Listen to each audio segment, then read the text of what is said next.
কারণ প্রতিহিংসা বাড়ায়, সমাজে অস্থিতিশীলতা সৃষ্টি করে।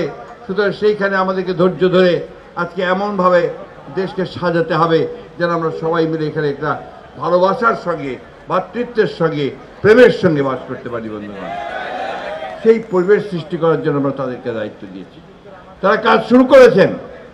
আমরা আশা করব যে তারা অতি দ্রুত এই কাজটি শেষ করবেন, দেশে একটা সুন্দর পরিবেশ তৈরি করবেন এবং সেই পরিবেশের মধ্যে দিয়ে আমরা যেন সবাই রাজনৈতিক দলগুলো আমাদের যে বক্তব্য, আমাদের কথা নিয়ে জনগণের সামনে যেতে পারি, জনগণ সেটাকে বেছে নিবে, তাই না বন্ধুরা? কথাটা খুব পরিষ্কার, আমরা ভোট দিতে চাই। ভোট দিয়ে আমরা আমাদের পার্লামেন্ট নির্বাচন করতে চাই, আমরা আমাদের সরকার নির্বাচন করতে চাই। আমরা ওই কথাটা বিশ্বাস করি, আমার ভোট আমি দেব, যাকে খুশি তাকে দেব, তাই না? এই আওয়ামী লীগ একদিন কি করছে যে আমার ভোট আমি দিব, তোমার ভোট আমি দেব, তাই বলছে না? এবং তাই করছে, কখনো আবার ভোটও নেয় নাই, তাই না? তো আজকে বন্ধুগণ বিভিন্নভাবে আজকে দেশে একটা বিভ্রান্তি সৃষ্টি করার চেষ্টা করা হচ্ছে, ভাগ করার চেষ্টা করা হচ্ছে। যে আমরা যে লড়াইটা করেছি গত 15-16 বছর ধরে, এই লড়াইটা সবাই ঐক্যবদ্ধ হয়ে করেছি। আমরা বারবার ডাক দিয়েছি জাতীয় ঐক্যের। আমাদের ভারপ্রাপ্ত চেয়ারম্যান সাহেব তারেক রহমান সাহেব জাতীয় ঐক্যের ডাক দিয়েছেন। আমরা সকল রাজনৈতিক দলগুলো একসাথে আমরা যুগপৎ সংগ্রাম করেছি, লড়াই করেছি, তাই না? আপনারা এখানে অনেক সংগ্রাম করছেন না? আপনারা অনেক হরতাল করছেন না? করছেন তো? তো সেইটাকে ধরে রাখতে হবে। তো আবার আওয়ামী লীগকে আসতে দিবেন নাকি? তাহলে আমাদেরকে ধৈর্য ধরতে হবে, ঐক্যবদ্ধ থাকতে হবে। এবং সবচেয়ে বড় যে কথাটা বললাম, যে এই গার্মেন্টস ফ্যাক্টরিগুলোকে, আমাদের অন্যান্য ফ্যাক্টরিগুলোকে আমাদেরকে রক্ষা করতে হবে।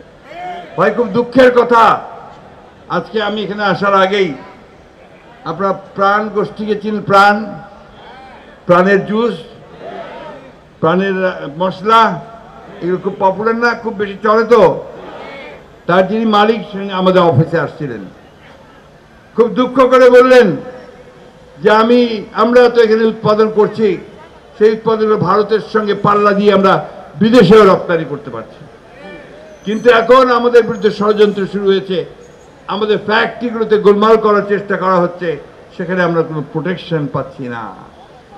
আমি অনুরোধ করব সরকারকে যে আপনারা অতি দ্রুত এই সমস্ত শিল্প কারখানাগুলো, যেগুলো আপনার আমাদের অর্থনীতিতে সবচেয়ে বেশি অবদান রাখে, তাদেরকে রক্ষা করবার জন্য ব্যবস্থা গ্রহণ করুন। টাস্ক ফোর্সের ভিত্তিতে, জরুরি ভিত্তিতে আপনারা এই ব্যবস্থা গ্রহণ করুন। আপনারা মালিকদের সঙ্গে, শ্রমিকদের সঙ্গে, শ্রমিক ভাইদের সঙ্গে সভা করুন, কথা বলুন এবং তাদের মাধ্যমে এই দেশকে রক্ষা করার চেষ্টা করুন। আমি বক্তব্য দীর্ঘ করব না, আমি আপনাদের সামনে আগের মতো জ্বালাময়ী বক্তৃতা করব না। আমি শুধু একটা কথা আপনাদেরকে আবারও বলতে চাই, যে অনেক কষ্ট করে ভাই, একবার 1971 সালে আমরা স্বাধীনতা যুদ্ধ করেছিলাম। এখানে যে হাসান ভাই বসে আছেন আর অনেকে আছেন যারা আমরা স্বাধীনতা যুদ্ধ করেছি। সেদিন পাকিস্তান সেনাবাহিনীর বিরুদ্ধে, গণহত্যার বিরুদ্ধে আমরা রুখে দাঁড়িয়েছিলাম। এবং এই আপনাদের গাজীপুর ছিল একটা বড় একটা জায়গা যেখানে প্রতিরোধ সৃষ্টি হয়েছিল পাকিস্তান সেনাবাহিনীর বিরুদ্ধে। সেদিন মানুষ রেখে দাঁড়িয়েছিল, তাই না? তখনও ওই আওয়ামী লীগ 72 সালে ক্ষমতায় এসে আমাদের সেই স্বপ্নকে, চেতনাকে সে ধ্বংস করে দিয়েছিল।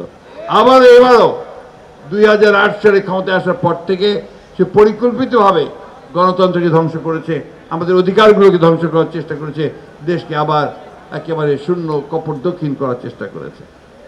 আমরা সেখানে আর ফিরে যেতে চাই না। চাই আমরা, আমাদের বয়স হয়ে গেছে, আমরা কিছুদিন পরে এই পৃথিবীতে থাকবো না, কিন্তু এই তরুণরা থাকবে, এই যুবকরা থাকবে, ছাত্ররা থাকবে, শ্রমিকেরা থাকবে। তাদের দেশটাকে তাদের মতো করে গড়ে তুলতে হবে বন্ধুগণ। আজকে নতুন বাংলাদেশ গড়ার কথা এসেছে। আমরাই বলেছি 2 বছর আগে 31 দফা দিয়েছিলাম, বারবার করে বলেছি যে 31 দফার ভিত্তিতে দেশের সত্যিকার অর্থে একটি গণতান্ত্রিক রাষ্ট্র নির্মাণ করতে হবে, মানুষের অধিকারগুলোকে নিশ্চিত করতে হবে। আজকে চমৎকার একটা পুলিশ ব্যবস্থা, চমৎকার একটা বিচার ব্যবস্থা, চমৎকার একটা আপনার প্রশাসন ব্যবস্থা, অর্থনীতি সমস্ত সুন্দর করে গড়ে তুলতে হবে, সেই লক্ষ্যেই আমাদেরকে কাজ করতে হবে। আপনারা জানেন যে নতুন সরকার আমাদের প্রফেসর ইউনূস সাহেবের নেতৃত্বে গড়তে হয়েছে। প্রফেসর ইউনূস সাহেবকে তো আপনারা চেনেন না? বিরাট মানুষ, নোবেল পুরস্কার পাইছে, তাই না? সারা পৃথিবীর মানুষ তাকে খুব শ্রদ্ধা করে এবং এই গরিব মানুষের জন্য তিনি অনেক কাজ করেছেন, কথা বলেছেন। তার গ্রামীণ ব্যাংক, তার এই সাধারণ মানুষের জন্য যে মাইক্রো ক্রেডিট, সব মিলিয়ে তিনি গোটা পৃথিবীর মানুষের কাছে খুবই একজন শ্রদ্ধেয় মানুষ। তিনি দেশের কয়েকজন বিশিষ্ট ব্যক্তিকে নিয়ে একটা সরকার গঠন করেছেন। আমরা এটাকে বলছি অন্তর্বর্তীকালীন সরকার, তাই তো? এই অন্তর্বর্তীকালীন সরকারকে আমরা দায়িত্ব দিয়েছি যে আপনারা খুব অল্প সময়ের মধ্যে এই যে আওয়ামী লীগ যে জঞ্জাল সৃষ্টি করেছে 15-16 বছরে, এই জঞ্জালগুলোকে দূর করে দিয়ে একটা পরিবেশ তৈরি করেন যেখানে সমস্ত রাজনৈতিক দলগুলো তারা একটা নির্বাচন করতে পারবে এবং অবাধ সুষ্ঠু নির্বাচন হবে। এই দায়িত্বটা তাকে আমরা দিয়েছি এবং তিনি সেটা নিয়ে কাজ শুরু করেছেন। তাকে আমরা সহযোগিতা করছি। আমাদের নেতা যারা তারেক রহমান সাহেব একইভাবে কথা বলেছেন।